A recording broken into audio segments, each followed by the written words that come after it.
Welcome to Selfish Confidence, a place where we can connect and be real about how hard it is to be your damn self. My name is Jess, and my goal is to help you build confidence and belief in yourself to live any life path you want, even if it's unconventional. It's time to flip off societal pressures and connect with women who've also felt on the outside by their life choices. We're here to encourage you to grab the mic and speak your truth. I know it can be scary, but we're in this together. Let's get started.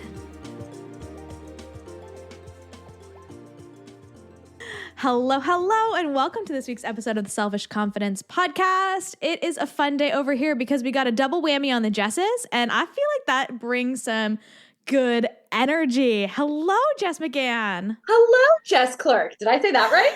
Yeah, you did great. Yeah, I didn't practice that one. We were talking right before we hit record on like what identity do you want today? Like Jessica, Jess, Jessie, J-Mick, like what do you feel like? And in high school, I was Jessie McGann spell, so that's always a fun one too. Do we want that identity today? Absolutely not, but I'm sure I'll bring it up at some point in this conversation. My sister's nickname was Clerky in high school, and she's older than me. And then when I came to high school, I feel like I inherited Clerky, so that kind of like took me through high school as my nickname, but it hasn't come out since then. So no one really stuck with the Clerky or the Just Clo or the J Clo. It's not like J Lo. It's not the same. No. Kids are just so brilliant, aren't they? I know. They're so good, right? Can you tell us a bit about you, Jess, and what led you on this journey of becoming a life coach? Yeah, it kind of feels like a long tale to tell because when I discovered this path, it felt like this massive download all of a sudden of like, oh my God, I have been preparing my entire life for this. But I'll give you the short form, quick version of like the actual pivotal moment that led me to this. So I'm a television producer. I work in unscripted television shows, so reality TV shows. Fun. And yeah, super fun. And I got into that because I was an actress beforehand. And when I decided to leave that world, I didn't want to leave the industry as a whole. So I just kind of like went behind the camera and had this goal of supporting other people as they navigate the industry, that is film and television or theater. But as we all know, there was a global pandemic in 2020. And that was kind of a pivotal moment in my career as well, because I was starting to move from working as a team member or a casting coordinator and starting to run my own teams or work solo. So when the pandemic hit, I was solely responsible for a cast of 150 cast members. It was an episodic show. So that means that every day is a different episode. So that also meant that every day I had people flying in, I had people quarantining, I had people filming, and I had people leaving. And I had to be aware of all of it. And I think I experienced, like a lot of other people have, just complete and total burnout from the stress of being in a pandemic, from the extra weight that the pandemic added to a lot of our jobs and our positions. And as you can tell, like with the large cast and a majority of them being American and the rules constantly changing and the flights, like I would come into the office and it would be like 30 flights that I had booked had all been canceled, not rescheduled, just completely canceled. So like redoing travel memos, letting people know when their dates of flying, rebooking. It was just overwhelming. And I was at this stage of my career where I just cared so much about my job. I loved it so much. And I just wanted to prove my worthiness of being in this career, of holding this position, of stepping into this idea of being the successful version of myself. And that desire led me to complete and total burnout. I was taking phone calls at 2 a.m., 3 a.m., 4 a.m. I was working all day at work. I was working at home. I was crying nearly every day. I was waking up, self-medicating with marijuana because I would just shoot into panic and anxiety the moment I woke up.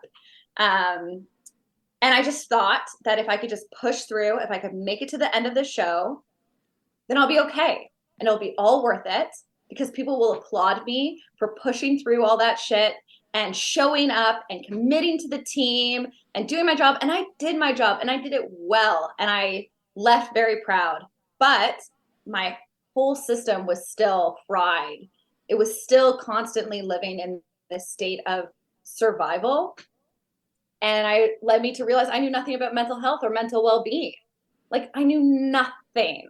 And I had to go, this is long story short, but like I had to go on medication. I started working with a coach myself, and I started reprogramming how I saw myself in this world, or how I saw myself in the workplace, and got realigned with what's important to me. And I was so in awe of all that I didn't know that I thought I knew, that it was such a transformational moment in my life that I became obsessed with helping other people discover this about themselves, and to help them learn the things that we should have been taught in school in regards to mental health or communication or stress. I love it. I love it so much. And I think what's really interesting is like I was just on a phone call with a girlfriend of mine who's also a coach. And I sometimes forget that it's not normal to think the way that I think, or to be so like out of like the diet culture world. Like I used to be really thick in that. Well, I've created boundaries around that, or, you know, different boundaries around relationships. And I'm like, I often forget that that's not the normal way to think. And I love that you're putting it out there to help that almost become the norm for a lot of people, or even just for your clients. Like they're starting to see ways to manage their stress and ways to work with themselves and figure out their life. And like, I forget that piece sometimes, even as a coach, because I'm so far out of it. Right. And I love that you put that into place for people. Yeah. I read something in a book around boundaries the other day that kind of reminds me of what you're saying there. They mentioned that common sense is common for us because that's what we're accustomed to, but it's not common for everyone else. That's our common sense based on what we've experienced and what we've learned. And that's kind of like what I hear you saying there, of like your common sense, you realize is just different than everyone else's common sense.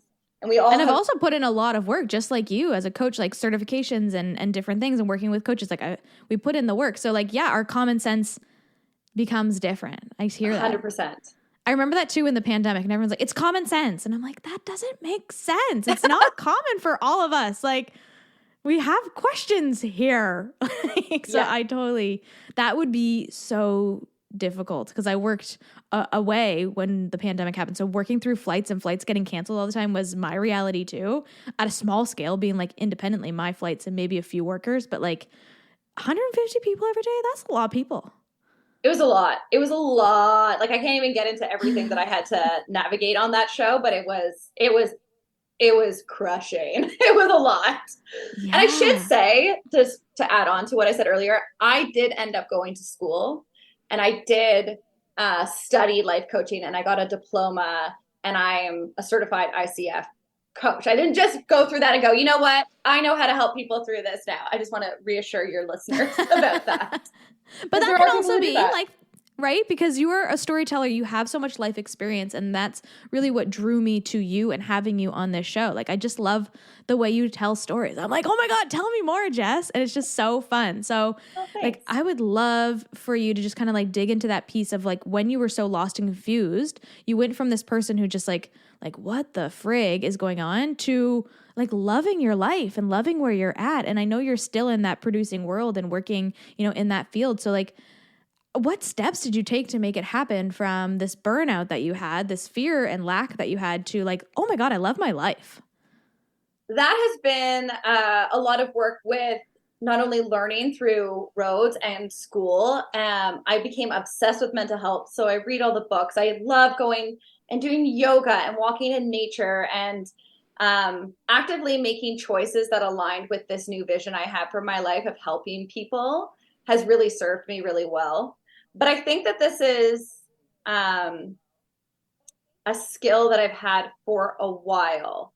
I'm really lucky that I started therapy at a very young age. I was bullied Jesse McGann spell. I was bullied a lot growing up, and in high school, I almost dropped out. And I'm really grateful that I think I'm also really privileged to have such emotionally intelligent parents. My father's a social worker. My mother is on the ball.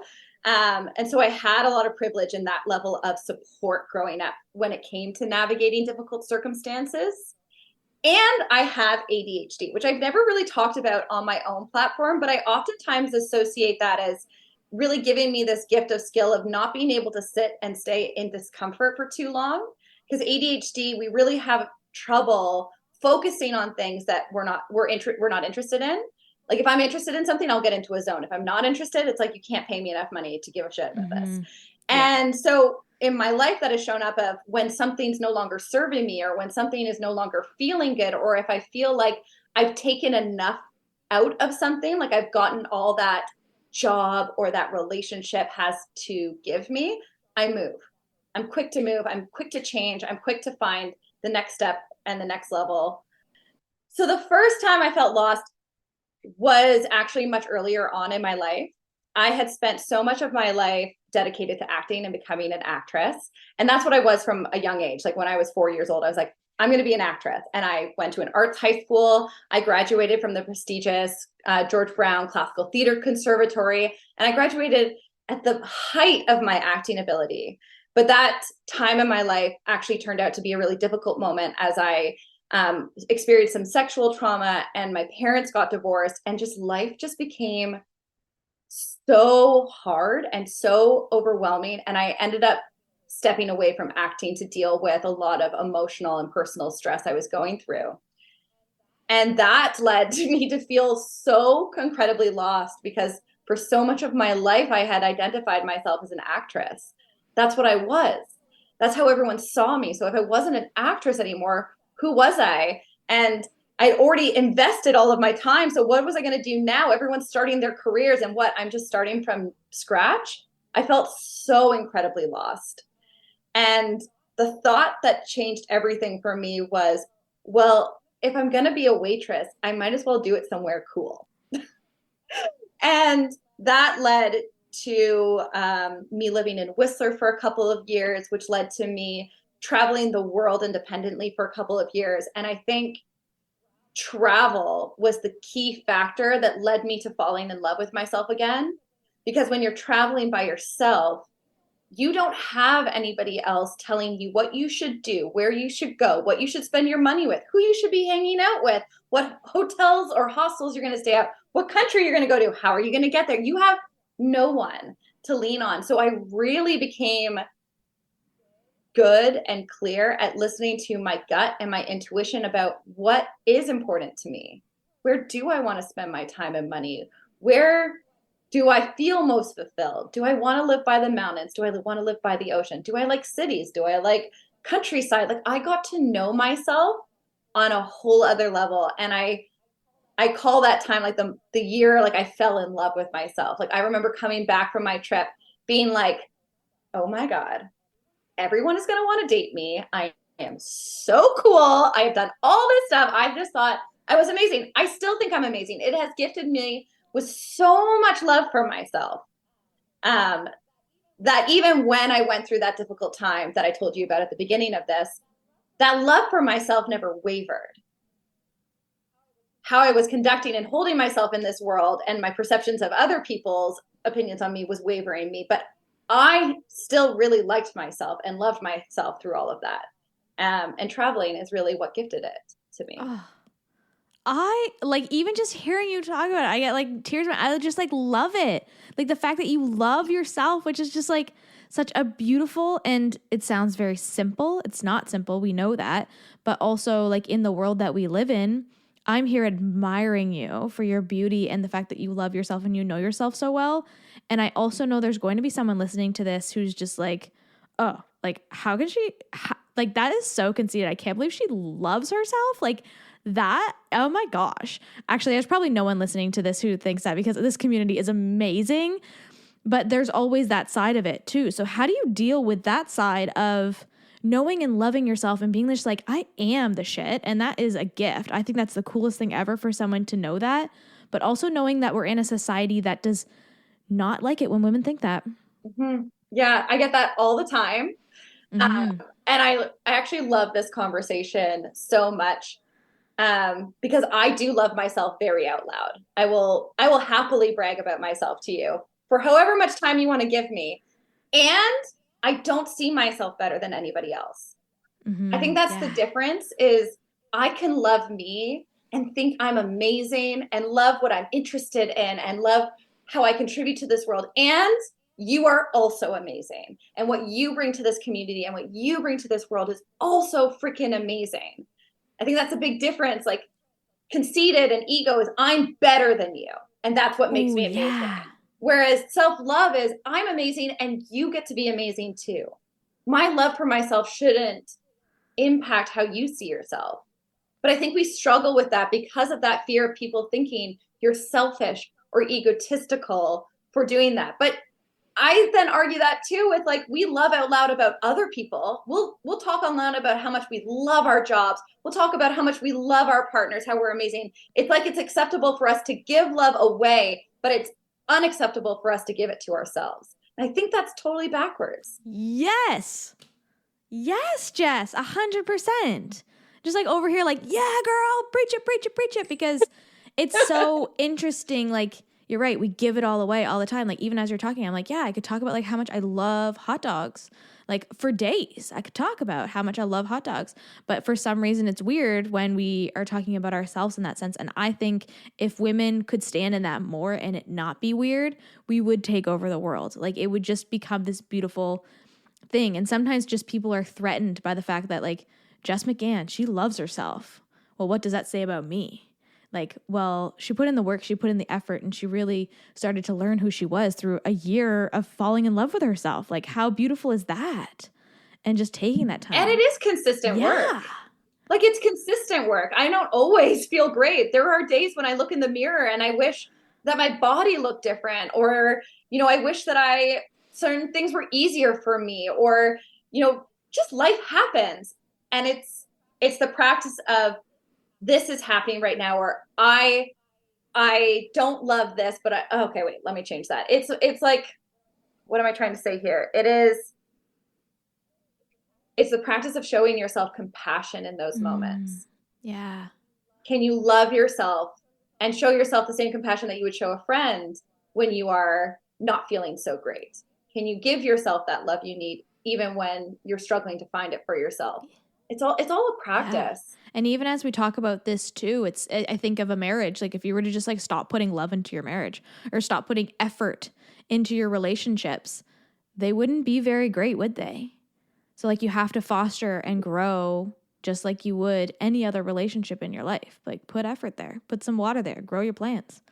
Like, and I love that you're doing that. It's like, it's that you need to fill your cup if you're going to fill other people's. If you're going to be giving a lot of love, affection, attention, and energy to other people, make sure you're filling your own cup with the things that you need, your own love and joy and fun and play and spark that fire inside of yourself. Yes, Jess, I love it. And I love how you just share these life lessons and these life experiences through storytelling. And you do this all over your social media. Like I love the way that you tell stories. So of all of your experiences, what is the one that's most memorable? Do you got one that you're just like, oh, juicy, juicy? Yeah, this one I shared on TikTok and it went like semi-viral. I don't know, it was like 800,000 views. It was like a first for me.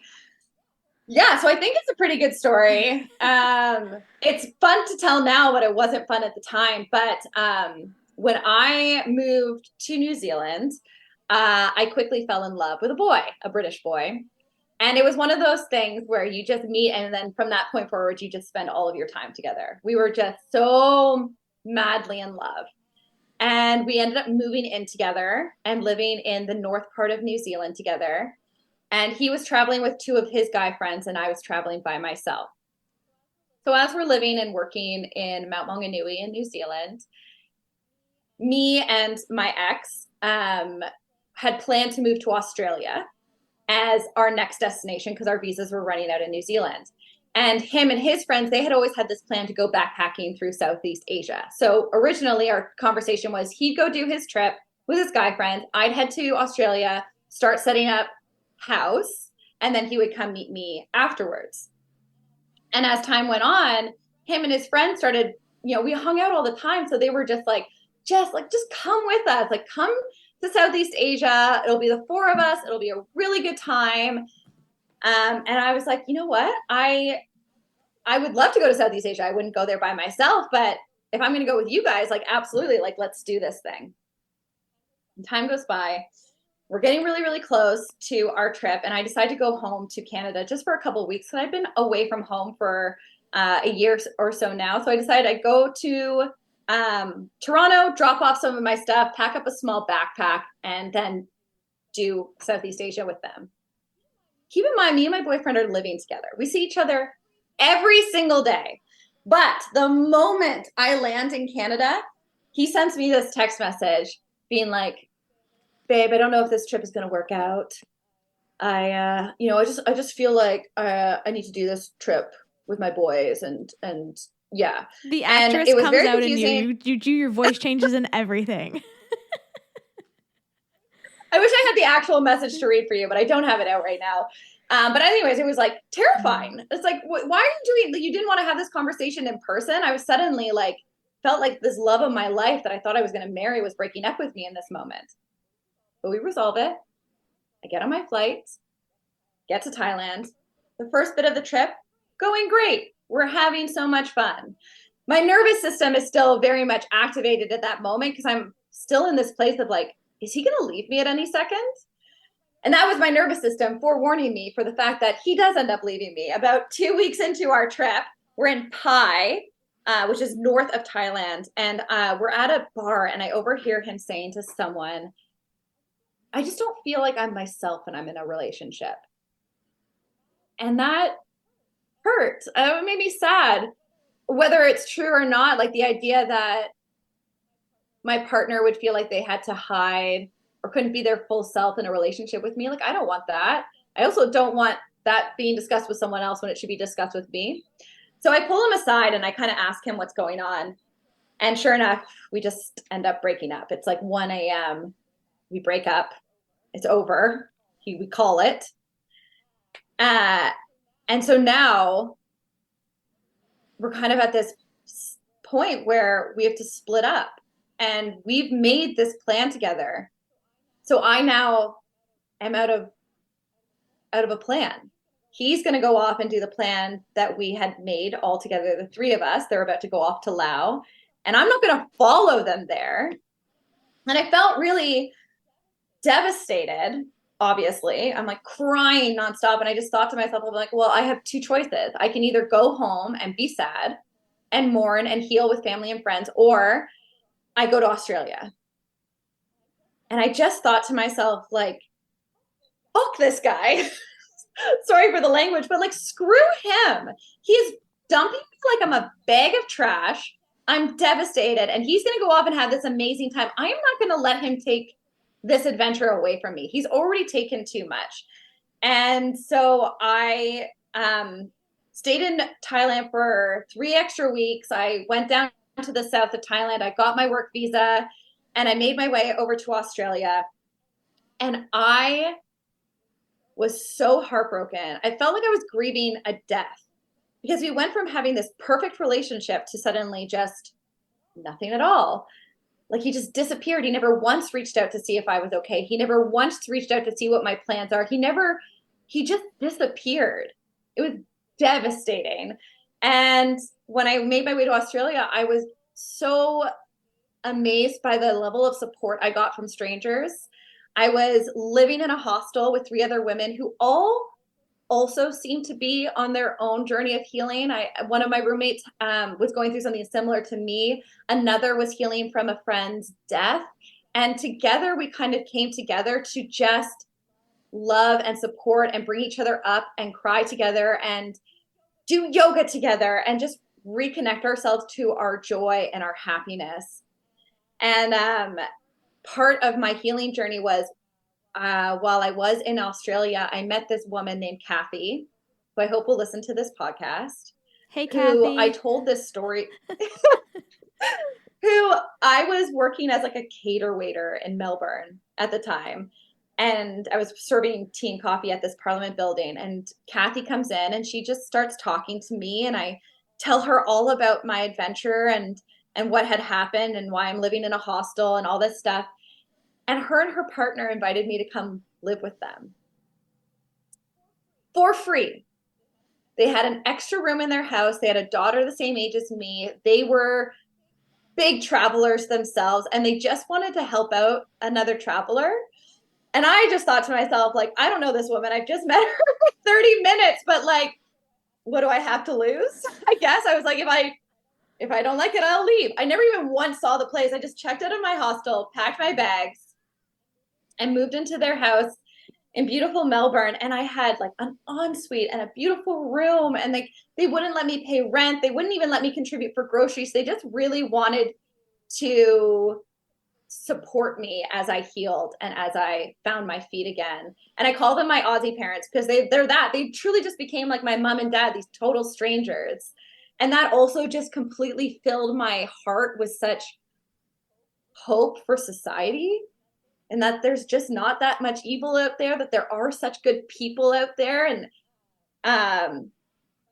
by the time I was done living with them and I'd been there for about 6 months, I ended up being ready to go on this adventure again. And I was able to go back to Australia. I was able to go back to Southeast Asia, and I did the trip by myself. The trip that I didn't think I could do, the one that I last was heartbroken and afraid and alone, I went back to and I did it. I did Vietnam, Cambodia, and Japan all by myself. And it was the best freaking time, the best time. So I think that's my biggest story, is heartbreak to new family in Australia to conquering things that I didn't think were possible for me before. Okay. I have a question for you. I Go feel like you probably are like me and you could pick up on some energy, but you never once thought Kathy's going to take me into her dungeon and kill me. Never once. Definitely didn't get that vibe. Love you, Kathy. Thanks for giving Jess a safe space. But like, that is like the craziest side of the story. Like, I had heard the story of your boyfriend leaving you before, and like, crazy that he never reached out. Like, I'm like, what kind of garbage human would not reach out to you after? But then this side of the story where you go and live with a stranger in her home. That's some courage, girl. Yeah, I really get into like a fuck it phase when I'm traveling. I don't plan much. I kind of go with my gut and my instinct, and like you said, trusting vibes and energy. And if you met Kathy and Andrew, you would also just get great vibes right off the bat. So I would never consider that they have a dungeon that they're going to put me in. Not in their gorgeous house, let me tell you. They have a beautiful home in Melbourne. Beautiful. I hope to visit them again someday.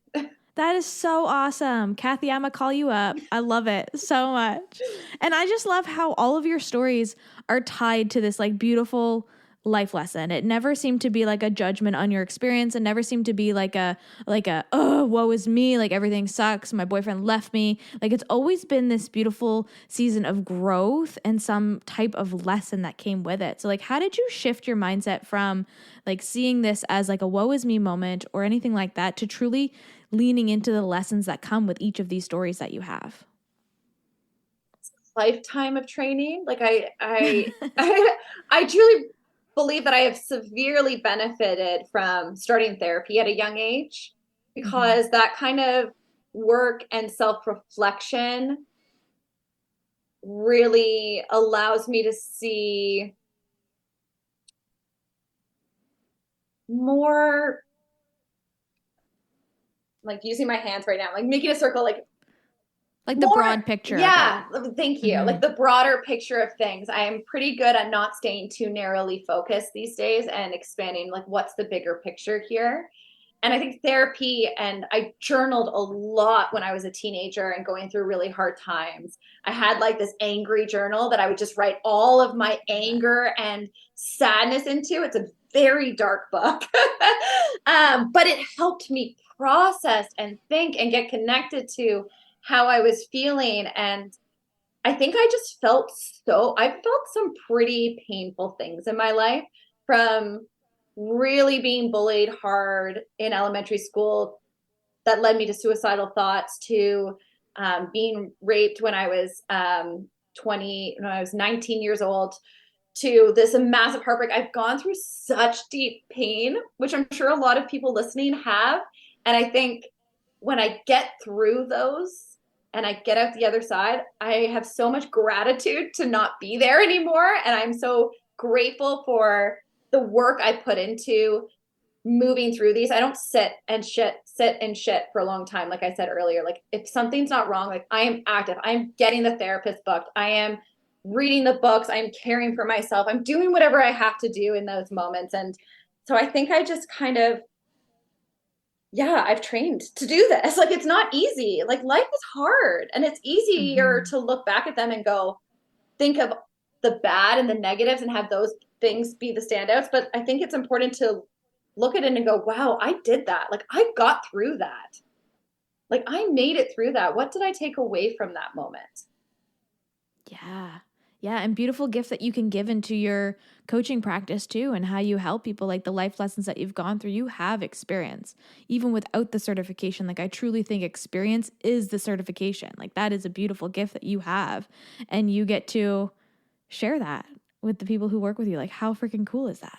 Yeah. It's life coaching is just the most incredible job. Like when I leave a coaching session, I tend to feel lit up. Just like my clients, I hope most of the time feel too, depending on the type of session we're having. But like, of course, the energy that can come from these spaces to motivate you to move forward, to excite you and light you up, like that's my vibe. That's my energy. I will be your hype woman any day. I love it. I think that's a superpower that I have. Like I have this. Yeah.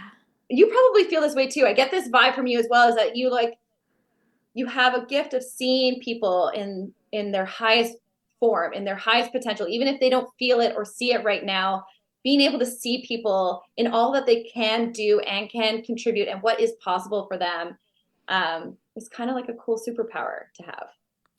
Yeah, it is. It is. Do you know your human design? I do. I think I'm a Manny Jen is what I am. Oh, interesting. Okay, cool. What are you? I can see that.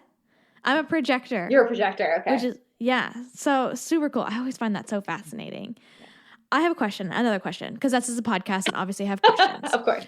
What would you say to the woman who's feeling lost right now, who's feeling maybe like you were back in the day, and maybe this is a prior version of yourself that you want to talk to? They're feeling lost and alone and stuck. Like, what would you say to them right now? I'd say that your feelings are valid, that life is hard, and it is okay to not be okay all the time, but to always remember that you matter too. And I know you want to give so much to this world and to others, but you need to fill that your own cup. I would tell her of the dangers of stress, that living in a constant state of overwhelm and stress is extremely dangerous to your mental, emotional, and physical well-being. And that if you're constantly living in that, it's not okay, and you need to reevaluate and make some changes. And I think that there is nothing to be ashamed of for how you're feeling, and that there are people out there and tools that you can use to help navigate this. As stuck as you may feel, you're not going to be stuck there forever, and there is a way out of it. Yeah. Yes.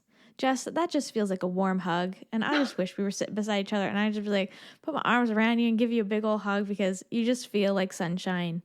Can you tell our listeners where they can connect with you online? Oh, wait, I have one more to add to that first. That's real quick. Hello, ADHD. Sorry. I know I had notes from our thing, but I didn't write the questions above it. So I got a little mixed up here. But I also just want to say to the woman listening to this podcast who needs to hear these messages, I would also say, don't be afraid to dream big, like really freaking big. It's not embarrassing. It's not something to be ashamed of. Change is good. Change helps you level up. And if you're feeling really lost and stuck, to really listen carefully for those fuck yes moments in your life. What lights you up? What turns you on? What are you drawn to? What brings you joy? Because that is your key. That is your path. Joy, follow it. That's what I want to say. Yeah. I love it. I love it. But yes, for those who are looking to connect with me, you can find me on Instagram at coached.by.Jess, or on TikTok, which is just at coached by Jess, no dots.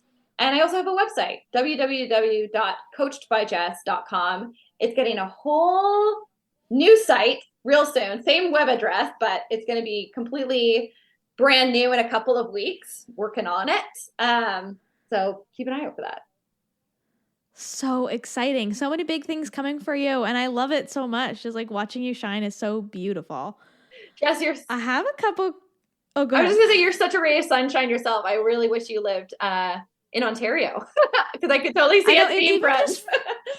I know, it just feels nice even that like you're in Canada. It's like, you know, we're actually not that far. Like it's kind of could be fun. So if I'm over in your way and you're over my way, like we have to connect because that would be so much fun.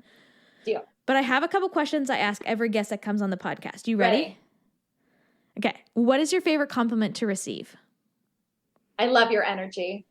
Oh, yeah. I love your energy, Jess. It is a warm hug. Thank you. What's your favorite thing to do to boost your mood when you're feeling grumpy? Dance, walk in nature, cuddles, either with my animals or my partner, laying in hammocks, love a lay in hammocks, or yoga. I know a stereotypical life coach who loves yoga, but I freaking love yoga. So a yoga class will help me move my energy and my mood real quick. Oh, I love it. Yeah. I have always been team hammock, just like you, but I recently got a zero gravity chair and now I live in it. And it's just like, it's kind of like a hammock, but I don't feel so like confined. I'm like, I got space in my zero gravity chair. That sounds fantastic. Yeah. Come on over. I got two. You can have one. I can have one. We can hang out. I got some lemonade. This is tempting. Yeah. Last question. Do you have a song or a quote that boosts your confidence? Oh, when I was working on some TV shows that were really stressful, my coworker, Zach, played this for me on a particularly difficult day. And now it's like my go-to song when I'm having a really tough day, which is The Climb by Miley Cyrus. So good. I will just blast that in my office and belt it out, and I'll move and I'll just feel like I can accomplish anything by the end of it. And the quote that I say to myself most often to move into or step into things that are scary is, why not me? And that's been my thing since I was like a young actress, when I would go out for roles that I was worried I wasn't good enough or the competition was big. And I would just say to myself, like, why not me? They need someone. Why not me?